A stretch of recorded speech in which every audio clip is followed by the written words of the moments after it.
हाय beautiful people. आज हम unit 10 governance and public policy in India UGC net का syllabus के बारे में जानेंगे।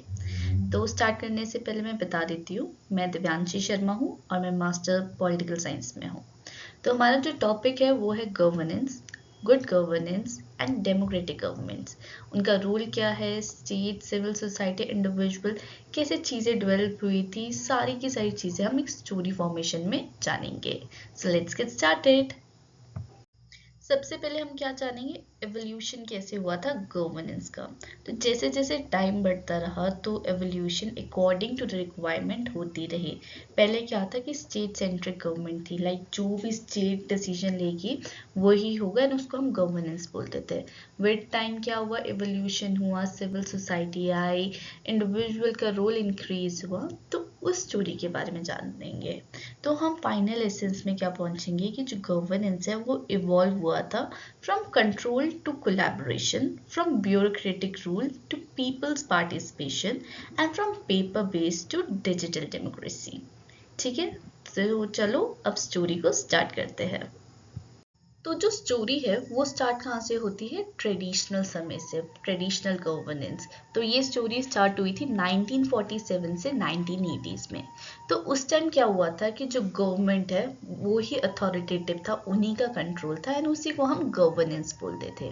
तो बैकग्राउंड क्या था, इंडिपेंडेंस के बाद जब इंडिया को इंडिपेंडेंस मिली थी 1947 में, तो क्या था कि इंडिया ने अडॉप्ट किया था वेलफेयर स्टेट मॉडल को। एंड उस टाइम क्या हुआ था कि वर्ल्ड वॉर 2 भी हुआ था। जो वर्ल्ड है वो भी इन चीज़ों को बिलीव करते थे कि जो स्टेट लेड डेवलपमेंट है वो ज़रूरी है इकोनॉमी को बिल्ड करने के लिए। तो इस मॉडल का मतलब क्या है, इस रीज़न क्या था कि ये क्यों हुआ है। तो उस समय क्या हुआ था कि जो न्यूली इंडिपेंडेंट नेशंस है लाइक इंडिया, उनको स्ट्रॉन्ग सेंट्रल कंट्रोल चाहिए था कि वो इंश्योर कर पाए कि यूनिटी एंड डेवलपमेंट हो पाए। तो इस वजह से क्या हुआ था कि जो स्टेट थी, ये समझा जाता था कि जो स्टेट है उनको सबसे ज़्यादा पता है, सबसे बेस्ट पता है लोगों के वेलफेयर के बारे में। तो जितनी भी प्लानिंग से रिलेटेड जो भी प्लानिंग हो रही है, हर एक चीज़ हो रही है, उसका जो डिसीजन मेकर है वो स्टेट होता था एंड स्टेट डिसीजन लेता था for the welfare part. And जो ये वाला मॉडल है वो इंस्पायर्ड था थ्रू सोशलिज्म एंड जो नेहरू का विजन भी था वो भी प्लान्ड इकोनॉमी था। तो जिस वजह से 5 ईयर प्लान्स वगैरह शुरू हुआ था। एंड इसमें क्या हुआ था कि जो प्राइवेट कैपिटल्स होते थे ना, जो प्राइवेट एंटरप्रेन्योर्स वगैरह होते थे, उन लोगों का कोई कोई भी पार्टिसिपेशन नहीं होता था इसमें। सिविल सोसाइटी का वीक रोल था, ज़्यादा रोल ही नहीं था। मेन रोल क्या था, स्टेट का था। जो स्टेट ने बोल दिया, जो गवर्नमेंट ने बोल दिया वो फाइनल है। एंड इस वजह से क्या बोल सकते हैं हम कि जो स्टेट है वो मेन प्रोवाइडर है। जो भी फैसिलिटी है किसी भी चीज़ का, जो मेन प्रोवाइडर कौन है, वो स्टेट है। तो मेन फीचर्स क्या है, गवर्नेंस को क्या हम बोल सकते हैं यहाँ पर, गवर्नमेंट कंट्रोल। तो centralise bureaucratic top down decision making कि गवर्नमेंट ने डिसाइड कर दिया, वो टॉप में है, उसके बाद जो गवर्नमेंट ने डिसाइड किया तो वो कैसे कैसे पावर को डिस्प्यूट होगा। कि गवर्नमेंट ने बोला कि हमारे को वेलफेयर सोसाइटी चाहिए, एग्रीगेरियन सोसाइटी चाहिए, तो हमारे को ज़्यादा फोकस करना है एग्रीकल्चर के ऊपर। तो जितने भी लोग हैं अब वो एग्रीकल्चर को डेवलपमेंट से रिलेटेड ही डिसीजन लेंगे एंड उसी में वर्क करेंगे। तो जो सिटीजन है इसमें क्या है, सिटीजन का पैसिव रिसीवर है वो वेलफेयर का। मतलब citizen is not responsible, just government is doing the rule, government सब कुछ कर रहे हैं, गवर्नमेंट ही रिस्पॉन्सिबल है। अब इसमें की फोकस क्या है, इकोनॉमिक प्लानिंग है, इंडस्ट्रियलाइजेशन है, वेलफेयर थ्रू गवर्नमेंट एजेंसीज है। तो मैंने बताया था जो नेहरू का फर्स्ट 5 ईयर प्लान है, पब्लिक सेक्टर एंटरप्राइज है, प्लानिंग कमीशन है, लाइसेंस परमिट राज है। तो इसमें क्या हुआ था कि इसमें ना बहुत ज़्यादा ब्यूरोक्रेटाइजेशन हो चुकी थी, इनएफिशिएंसी हो गया था, करप्शन हो चुका था, क्योंकि सारा का सारा गवर्नमेंट ही था, रोल था। तो गवर्नमेंट में जो लोग काम कर रहे थे उनको पता था कि गवर्नमेंट के अंडर वो बहुत ज़्यादा करप्शन कर सकते, काफ़ी चीज़ें कर सकते हैं। एंड इसमें क्या था कि जो सिटीजन्स थे उनकी बहुत कम पार्टिसिपेशन थी और अकाउंटेबिलिटी भी उनकी काफ़ी कम थी। ट्रेडिशनल गवर्नेंस के ड्रॉबैक की वजह से न्यू लिबरल गवर्नेंस शुरू हुआ था एंड ये पीरियड था 1980 से 1990s। तो बैकग्राउंड क्या था? बाय द लेट 1980s काफ़ी सारी कंट्रीज फेस कर रही थी इकोनॉमिक क्राइसिस, उसमें से इंडिया भी था। इंडिया में बैलेंस ऑफ पेमेंट क्राइसिस शुरू हो गई थी। जो इंडिया के पास फॉरेन करेंसीज है उन सब का इंडिया के पास थी नहीं, फॉरेन करेंसीज बहुत कम बची थी एंड इस वजह से जो स्टेट कंट्रोल था, जो हैवी स्टेट कंट्रोल था, उसको कंटिन्यू कर नहीं सकता था इंडिया को लोन चाहिए था। आईएमएफ ने डिमांड किया था कि अगर आपको लोन चाहिए तो आपको जो ये प्राइवेटाइजेशन है इसको इंडिया में लाना पड़ेगा, एलपीजी रिफॉर्म को लाना पड़ेगा, which is 1991 LPG reform, liberalisation, privatisation and globalisation. क्योंकि इंडिया के पास फॉरेन करेंसी नहीं बची थी, बैलेंस ऑफ पेमेंट क्राइसिस हो चुका था, जिस वजह से इंडिया ने ऑप्ट किया 1991 एलपीजी रिफॉर्म, जिसमें जो स्टेट कंट्रोल इकोनॉमी है जो बहुत स्लो थी, इनएफिशिएंट थी और करप्ट थी, उनमें चेंज लाया गया एंड जो गवर्नमेंट है, जो गवर्नमेंट कंट्रोल है, उसको गवर्नेंस और रिस्पॉन्सिबिलिटी शेयरिंग के ऊपर फोकस किया गया कि अब गवर्नेंस क्या है कि रिस्पॉन्सिबिलिटी शेयर्ड हुई है। अब वो रिस्पॉन्सिबिलिटी किस चीज़ में शेयर हुई है? वो हुई है प्राइवेट पार्टनर्स के थ्रू, जो डिसेंट्रलाइजेशन ऑफ पावर्स हुई है, प्राइवेटाइजेशन शुरू हुआ है, पब्लिक प्राइवेट पार्टनरशिप शुरू हुई है। इसका रीज़न क्या था? क्योंकि इंडिया फोकस करना चाह रहा था एफिशिएंसी में, कॉस्ट रिडक्शन में एंड परफॉर्मेंस, जो इनकी मेन प्रायोरिटी थी। अब क्या हुआ कि जो स्टेट है वो फैसिलिटेटर बन गया, नॉट अ डायरेक्ट प्रोवाइडर। मतलब अब स्टेट फैसिलिटी प्रोवाइड करते थे, ना कि वो डायरेक्ट प्रोवाइडर थे। अब सबका अलग अलग रोल था। Example 1991 economic reform, LPG policy, liberalisation, privatisation and globalisation, new industrial policies 1991 के। और इसी समय क्या हुआ कि एनजीओज का रोल भी शुरू हो गया, private school, private health care, ये सारी की सारी चीज़ें भी डेवलप होने लगी, इमर्ज होने लगी। इसका इम्पैक्ट क्या हुआ? जो ग्रोथ है वो इम्प्रूव हुई, इनइक्वालिटी बढ़ी, सोशल गैप भी वाइडन हुआ, बढ़ गया एंड डिमांड फॉर फेयरनेस ग्री हुआ। कि अब क्या हुआ, inequality and social gap increase होने की वजह से डिफरेंसेस इंक्रीज हुई। अब डिमांड था कि फेयरनेस हो, कि इक्वालिटी के ऊपर फोकस किया जाए। इक्वालिटी के ऊपर फोकस करने की वजह से गुड गवर्नेंस कॉन्सेप्ट को लाया गया इन 1990 से 2000 में। तो बैकग्राउंड क्या था कि after market reforms it was seen that economic growth alone was not enough, कि सिर्फ इकोनॉमिक ग्रोथ ही नहीं चाहिए था, people wanted honesty, justice and accountability. अब इसका चेंज रीजन क्या था? करप्शन था, इनएफिशिएंसी भी थी। तो जो global agencies like world bank है, यूएनडीपी है, उन्होंने प्रमोट किया गुड गवर्नेंस।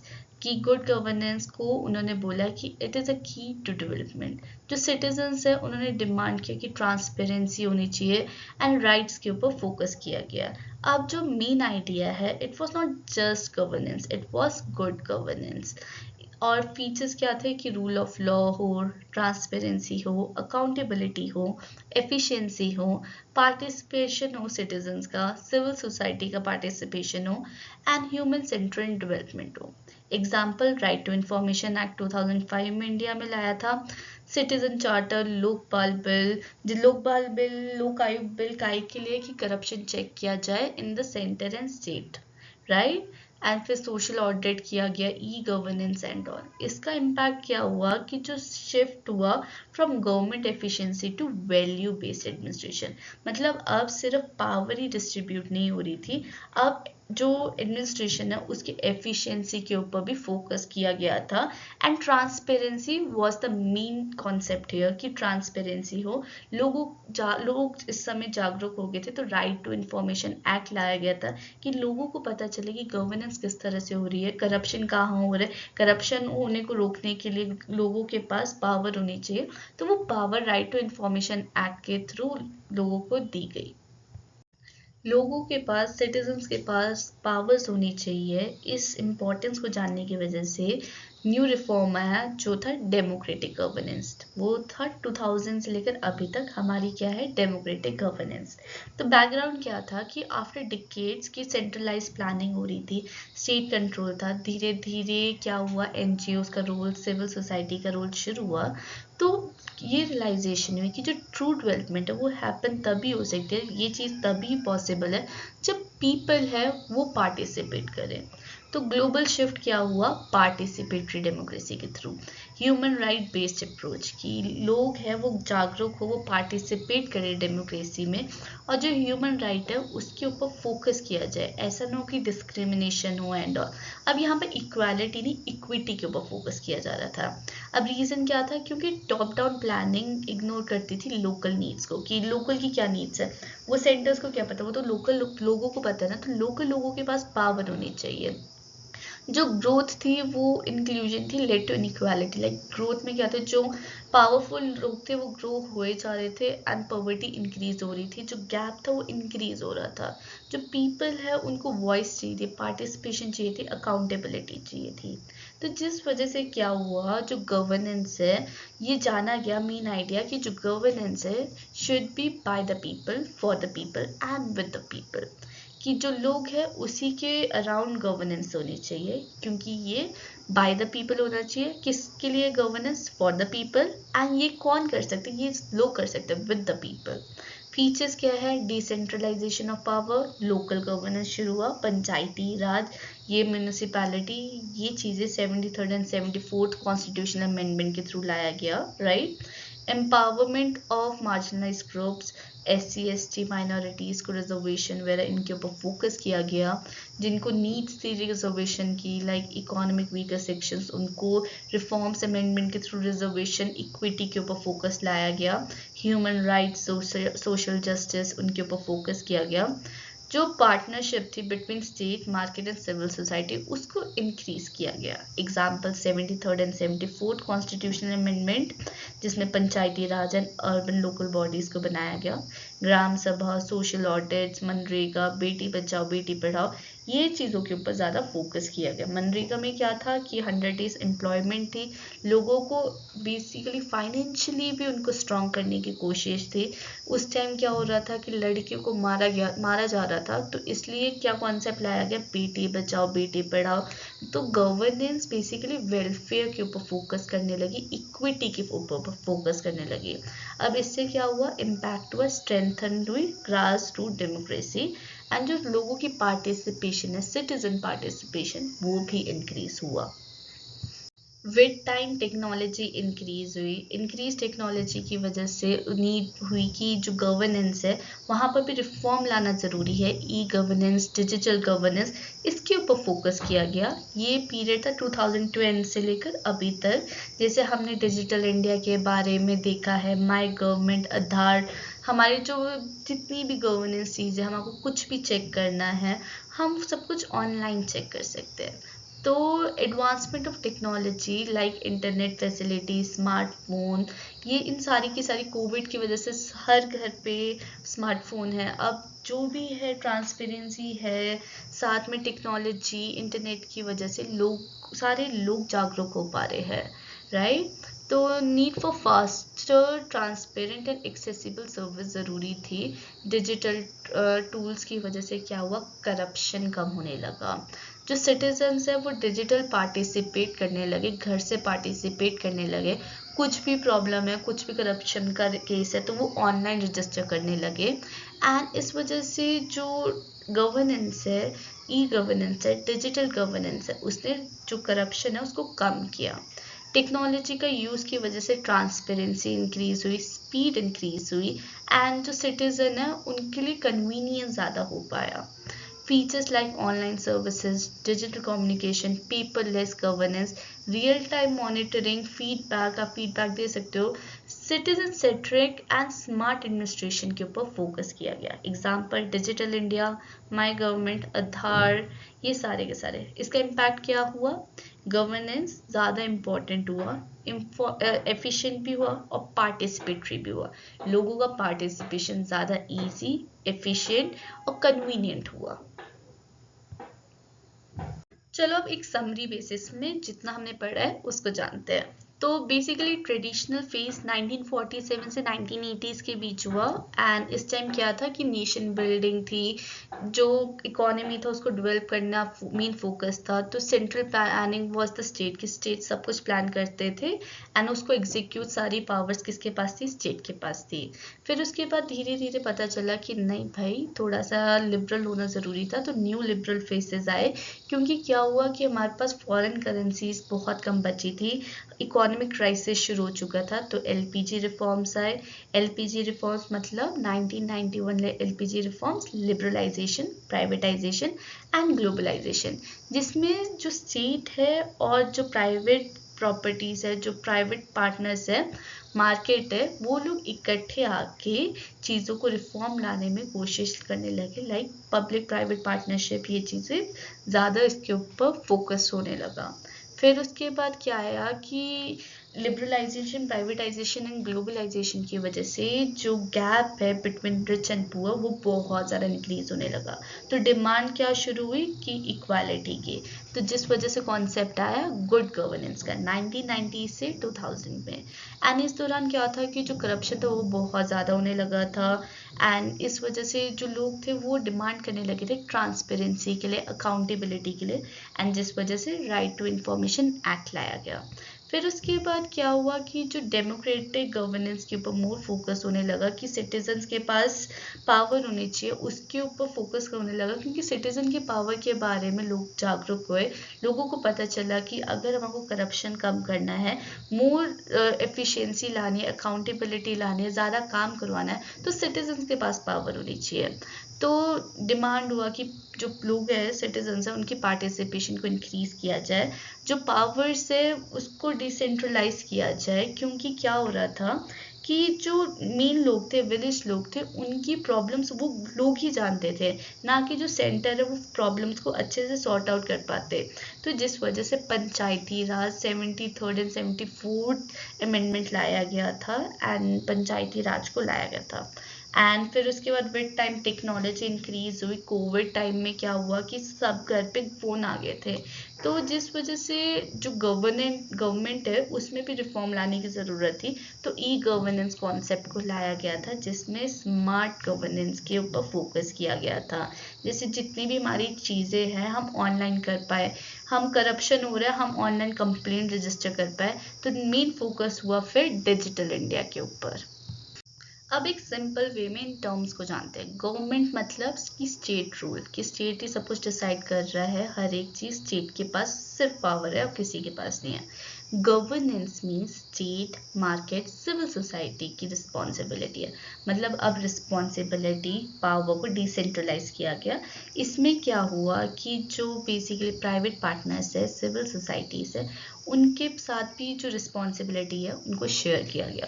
गुड गवर्नेंस मतलब जो करप्शन वगैरह है उसको कम करने के लिए जो ऑनेस्टी है, एफिशिएंसी है, ट्रांसपेरेंसी है, उसके ऊपर फोकस किया गया कि राइट वे बेसिस में गवर्नेंस को, जो राइट वे है कि ऑनेस्ट होने चाहिए लोग, एफिशिएंट वर्क होना चाहिए, ट्रांसपेरेंट चीज़ होनी चाहिए कि जो करप्शन है वो कम हो पाए। फिर डेमोक्रेटिक गवर्नेंस मतलब कि जो लोग हैं उनके पास ज़्यादा पावर हो। ज़्यादा पावर कैसे होगा कि लोगों की पार्टिसिपेशन को इंक्रीज़ किया गया, जिसमें क्या हुआ कि 73rd एंड 74th अमेंडमेंट की वजह से पंचायती राज, म्यूनिसिपैलिटीज़, जो ग्राउंड लेवल डेवलपमेंट है उसके ऊपर फोकस किया गया। विद टाइम टेक्नोलॉजी भी इंक्रीज हुई, ई गवर्नेंस कॉन्सेप्ट आया, डिजिटल इंडिया आया कॉन्सेप्ट, जिसमें स्मार्ट गवर्नेंस के ऊपर फोकस किया गया, जिसमें digital, quick and citizen friendly thing हो, जिसमें कन्वीनियंस के ऊपर एंड एफिशिएंसी के ऊपर ज़्यादा फोकस किया गया एंड करप्शन को बिल्कुल ख़त्म करने के ऊपर फोकस किया गया। नेक्स्ट चीज़ इसके बारे में हम जानेंगे वो है role of state, civil society and individuals. सबसे पहले हम रोल ऑफ स्टेट के बारे में जानते हैं। तो जो स्टेट है वो सेंट्रल एक्टर है इन गवर्नेंस, जैसे वो क्रिएट करता है legal, political and administrative frameworks. जो स्टेट है उनका रोल क्या है, पॉलिसी मेकिंग का, like NITI Aayog and all, 5 year plans, digital India, ये। रेगुलेटर्स लाइक आरबीआई कौन रेगुलेट करेगा, आरबीआई का क्या फोकस है कि वो करप्शन के ऊपर भी देख पाए, एंड जो हमारी प्रिंट नोट प्रिंटिंग उसके ऊपर जो आरबीआई वो फोकस करता है, राइट। ये सर्विस प्रोवाइडर भी है स्टेट, एंड वो जो सिटीजन्स हैं उनके राइट्स को प्रोटेक्ट करने के ऊपर भी फोकस करता है, like right to information act, fundamental rights. And वो फैसिलिटेटर्स है, फैसिलिटेटर्स मतलब कि जो ये इनकरेज करते हैं to participate NGO, private sectors, and जो सिटीजन्स है वो गवर्नेंस के ऊपर फैसिलिटेट करे, मतलब पार्टिसिपेट करे। इसमें क्या हुआ focus, like private public private partnership projects, Panchayati Raj, e governance. तो हम इन इंस्टेंस में क्या बोल सकते हैं, इन कंक्लूजन में क्या बोल सकते हैं, जो मॉडर्न स्टेट है इनेबलर है, रेगुलेटर है, प्रोटेक्टर है एंड पार्टनर है। सेकेंड, हम रोल ऑफ सिविल सोसाइटी के बारे में जानेंगे कि सिविल सोसाइटी का क्या रोल है। जो सिविल सोसाइटी है वो इंक्लूड, इसमें क्या कौन कौन इंक्लूड होता है, non state, non market organisation like NGO, media, trade union, pressure groups, social movements and community based organisation. तो सिविल सोसाइटी का मेन रोल क्या है कि वो अवेयरनेस क्रिएट करता है, वो एज अ वॉच डॉग होता है कि right to information movement, like कि अगर गवर्नमेंट कुछ भी गलत कर रही है तो सिविल सोसाइटी देखेगा कि गलत हो रहा है तो वो जागरूक करेगा लोगों को एंड एक्शन लेगा। तो वो सर्विस डिलीवरी पार्टनर्स भी होते हैं, वो हेल्प करते हैं इम्प्लीमेंट करने में welfare development programmes, like NGO काफ़ी चीज़ें रन कर रहे हैं, जैसे एनजीओ फोकस कर रहे हैं एड्स के ऊपर एंड ऑल। तो जो बेसिक प्रॉब्लम्स है, बहुत लार्ज प्रॉब्लम्स है, उसके ऊपर फोकस में सिविल सोसाइटी का काफ़ी ज़्यादा रोल होता है। मोबिलाइजर ऑफ पीपल, ये सिटीजन्स को इकट्ठे लाते हैं कि इकट्ठे वो काफ़ी एक्शंस ला पाए, लाइक चिपको मूवमेंट। उस टाइम क्या हो रहा था, डिफॉरेस्टेशन के ऊपर फोकस था, तो उत्तराखंड में क्या हुआ कि लोग पेड़ों को चिपक गए एंड उन्होंने काटने नहीं दिया। तो बेसिकली वो यूनिटी के ऊपर फोकस किया गया। एंड जो ब्रिज है बिटवीन स्टेट एंड पीपल वो है सिविल सोसाइटी, वो कम्युनिकेट करते हैं विद द गवर्नमेंट। लोग क्या होता है कि लोग एक ग्रुप बना देते हैं एंड उसमें हेड होता है, वो सिविल सोसाइटी बना देते हैं and that civil society focus करती है कि जो लोग हैं उनके वेलफेयर के ऊपर, एंड वो गवर्नमेंट से बातचीत करती है। तो हम क्या बोल सकते हैं कि जो सिविल सोसाइटी है वो वॉइस है पीपल का, एंड जो ये वॉच डॉग क्या करती है, पावर्स का, लाइक वो देखती है कि पावर्स का मिसयूज तो नहीं हो रहा है क्या। अब हम पढ़ेंगे रोल इंडिविजुअल का, सिटीजन्स का। सिटीजन्स क्या है, कोर है डेमोक्रेटिक गवर्नेंस के। They are not passive subject, they are active participant in decision making and monitoring. Active participation कैसे, कि अगर आपको लग रहा है कि कोई भी रिजल्ट में हेरा फेरी हुई है, चीटिंग हुई है, तो तुम क्या कर सकते हो कि राइट टू इंफॉर्मेशन एक्ट लगा सकते हो, राइट, कि तुम जान सकते हो कि ये चीज़ कैसे हो रही है, इस पर ये जो पर्सन है इसको जॉब कैसे मिली है, तो तुम्हारे वो इंफॉर्मेशन मिल जाएगी। तो पार्टिसिपेशन इन डेमोक्रेसी कैसे है, थ्रू वोट हम इलेक्ट कर सकते हैं लोगों को, panchayat election, urban local bodies and all, हम अपने रिप्रेजेंटेटिव को बाय वोट लाते हैं, वो हमारी प्रॉब्लम्स को सॉर्ट करते हैं, डेवलपमेंट के ऊपर फोकस करते हैं। एंड अकाउंटेबिलिटी, जैसे अकाउंटेबिलिटी में लोगों ने क्या किया, आरटीआई लगाई, देखा कि करप्शन हो रहा है तो राइट टू इंफॉर्मेशन एक्ट लगा के इंफॉर्मेशन ली, एंड इस वजह से क्या हो कि करप्शन डिक्रीज होने लगा, क्योंकि लोगों का जो पार्टिसिपेशन है वो इंक्रीज होने लगा। सोशल रिस्पॉन्सिबिलिटी की रूल्स फॉलो हो पा रहे हैं, पे टैक्स करना, स्वच्छ भारत पार्टिसिपेशन, डेवलपमेंट में लोगों का फोकस, लाइक लोगों को भी अकाउंटेबल लाया गया है कि अगर लोग गलत कर रहे हैं तो उनको जागरूक किया गया है। तो community contributions like voluntary in local projects, NGO and social work like NSS वगैरह, इस तरह की काफ़ी चीज़ें आ रही है कि जो स्टूडेंट्स है, जो यूथ है, उनको अवेयर किया जा रहा है, साथ में digital participation like my governance portal, इस तरह से काफ़ी चीज़ें। तो हम क्या बोल सकते हैं, जो एक्टिव सिटीजन्स है वो बैकबोन है डेमोक्रेटिक गवर्नेंस के। अभी तक जो भी मैंने आपको समझाया regarding state, civil society and individual, उसको मैंने टेबल फॉर्मेशन में बता दिया है।